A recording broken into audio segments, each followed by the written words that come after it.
avec Fréquence Plus. Surprenez votre famille et vos amis grâce au grand chef de Bourgogne-Franche-Comté. Cette semaine, je suis à Bouzeron, en Saône-et-Loire, très proche de Chagny. Je suis en compagnie du chef Ludovic Bridet dans les cuisines du restaurant Le Bouzeron. Bonjour chef. Bonjour Charlie. Alors on va le dire, Bouzeron, c'est un petit peu le fief de l'aligoté. Paraît-il, oui. Bon, et c'est là que l'on boit le meilleur aligoté. Bah tant mieux, on en reparlera. Alors pour ce premier épisode, pour une recette apéritive, on part sur une crème de moule de Bouchot au curry. C'est la saison des moules, il faut en consommer. Oui, on nous a dit ça. Ma grand-mère me disait, les mois en breu, il faut manger des moules. Donc, tant mieux. Vive la grand-mère. Alors, qu'est-ce qu'il nous faut ?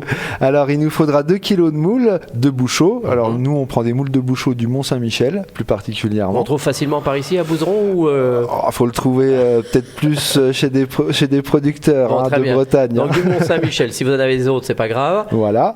2 échalotes, 2 gousses d'ail, un bouquet garni, 1 demi-litre de vin blanc, 100 g de beurre, et puis... Vous n'allez pas mettre du Bouzeron quand même dedans ?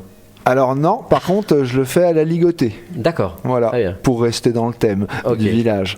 Et puis on aura besoin donc de crème, de curry. Voilà, je vous expliquerai pour le poids par la suite, pour la crème et le curry. Alors allons-y.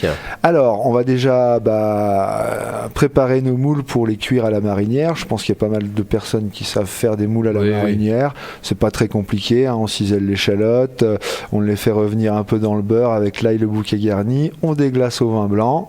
Voilà, quand notre bouillon y frémit, on a nettoyé nos moules et donc on les jette dans ce bouillon, on met à couvert, on rouvre au bout de 4-5 minutes, on mélange une petite fois, on recommence. On regarde si les moules sont bien ouvertes. Et si elles commencent à s'ouvrir, parce que généralement le fond va cuire plus rapidement. D'accord. Voilà. Et puis vous remélangez une petite fois, vous refermez encore et au bout de maximum 10 minutes, vos moules sont cuites. Vous les retirez bien du feu pour qu'elles arrêtent la cuisson. Vous les enlevez du bouillon de marinière et puis vous les laissez un petit peu refroidir et après on va les décortiquer. Une fois qu'elles seront toutes décortiquées, on va peser et on va ajouter 2 fois le poids de ces moules avec de la crème et 5 à 10 grammes de curry dans une casserole. On va apporter un petit frémissement à tout ça et puis on va aller le mixer tout simplement pendant 1 minute. Alors pendant ce temps-là, pendant que ça va mixer, on va imbiber un pain de mie, alors j'avais pas dit, mais 6 tranches de pain de mie, on va imbiber avec un beurre clarifié entre 2 plaques pâtisserie et du papier sulfurisé. On va cuire ce pain de mie 10 à 12 minutes à 180 degrés. On va laisser refroidir toutes ces préparations.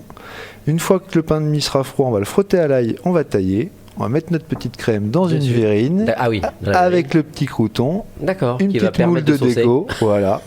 Et puis il n'y aura plus qu'à déguster. Merci pour cette première belle recette, chef Ludovic Bridet ici à Bouzeron, au restaurant Le Bouzeron. Prochain épisode, on partira sur un velouté de butternut avec son œuf poché. Et d'ici là, chouchoutez vos papilles. Chaque semaine, découvrez les meilleures recettes des grands chefs de Bourgogne-Franche-Comté. Du lundi au vendredi, à 5h30, 11h30 et 19h30, chouchoutez vos papilles. Fréquence Plus.